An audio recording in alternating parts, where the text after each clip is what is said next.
RCB ನಿನ್ನೆ ದಿನದ ಪಂದ್ಯ ನೋಡಿ ಹಲವರಿಗೆ ಒಂದು ಪ್ರಶ್ನೆ ಬಂದಿರಬಹುದು. 256 ರನ್ ಟಾರ್ಗೆಟ್ ಎದುರು ಆರ್ಸಿಬಿ ಯಾಕಿಷ್ಟು ಜಾಗರೂಕತೆ ಆಟ ಆಡಿತು ಅಂತ.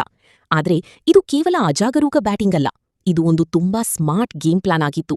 ಐಪಿಎಲ್ನಲ್ಲಿ ನಾವು ಹಲವಾರು ಬಾರಿ ನೋಡಿದ್ದೇವೆ, 250+ ಟಾರ್ಗೆಟ್ ಚೀಸ್ ಮಾಡುವಾಗ ಅನೇಕ ತಂಡಗಳು ದೊಡ್ಡ ಶಾಟ್ ಹೊಡೆಯೋ ಪ್ರಯತ್ನದಲ್ಲಿ ಕೊನೆಗೆ 140 ಅಥವಾ 150 ರನ್ಗಳಿಗೆ ಆಲ್ಔಟ್ ಆಗಿಬಿಡುತ್ತವೆ.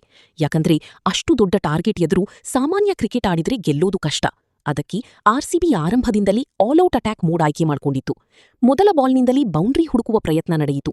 ಒಂದು ವೇಳೆ ಆರಂಭ ಸಕ್ಸೆಸ್ ಆದ್ರೆ ಪಂದ್ಯ ಸಂಪೂರ್ಣ ಬದಲಾಗಬಹುದಿತ್ತು.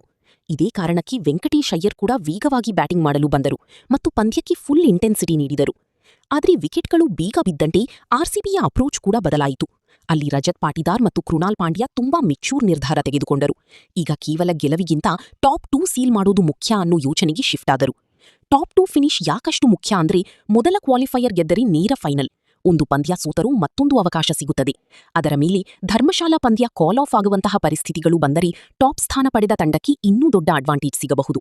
ಹೌದು, ಈ ಪಂದ್ಯದಲ್ಲಿ ಆರ್ಸಿಬಿಗೆ 2 ಪಾಯಿಂಟ್ ಸಿಕ್ಕಿಲ್ಲ, ಆದರೆ ಈ ಪಂದ್ಯದಿಂದ ಬಂದ ಪಾಸಿಟಿವ್ಸ್ ತುಂಬಾ ದೊಡ್ಡದು. ರಜತ್ ಪಾಟಿದಾರ್ಗೆ ಒಳ್ಳೆಯ ಗೇಮ್ ಟೈಮ್ ಸಿಕ್ಕಿತು. ಕೃಣಾಲ್ ಪಾಂಡ್ಯ ಪ್ರೆಷರ್ ಸಿಚುವೇಷನ್ನಲ್ಲಿ ಬ್ಯಾಟಿಂಗ್ ಮಾಡಿದರು. ತಂಡ ಒತ್ತಡದ ಪರಿಸ್ಥಿತಿಯಲ್ಲಿ ಹೇಗೆ ರಿಯಾಕ್ಟ್ ಮಾಡುತ್ತದೆ ಅನ್ನೋದಕ್ಕೂ ಒಂದು ಸ್ಪಷ್ಟ ಐಡಿಯಾ ಸಿಕ್ಕಿತು. ಮತ್ತೊಂದು ಮುಖ್ಯ ವಿಷಯ, ಪ್ಲೇ ಆಫ್ ಪಂದ್ಯಗಳು ಇಂತಹ ಫ್ಲಾಟ್ ವಿಕೆಟ್ ಮೇಲೆ ನಡೆಯೋ ಸಾಧ್ಯತೆ ಕಡಿಮೆ.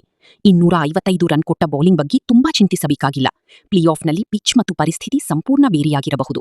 ಹಾಗಾಗಿ ಆರ್ಸಿಬಿ ಫ್ಯಾನ್ಸ್, ಈ ಸೋಲನ್ನು ಕೇವಲ ಸೋಲಾಗಿ ನೋಡಬೇಡಿ. ಇದು ಒಂದು ಕ್ಯಾಲ್ಕುಲೇಟೆಡ್ ಮೂವ್, ಒಂದು ಸ್ಮಾರ್ಟ್ ಕ್ರಿಕೆಟ್ ನಿರ್ಧಾರ. ನಿಮಗೇನನಿಸುತ್ತದೆ? ಆರ್ಸಿಬಿಯ ಈ ತಂತ್ರ ಸರಿಯಿತಾ? ಕಾಮೆಂಟ್ನಲ್ಲಿ ತಿಳಿಸಿ.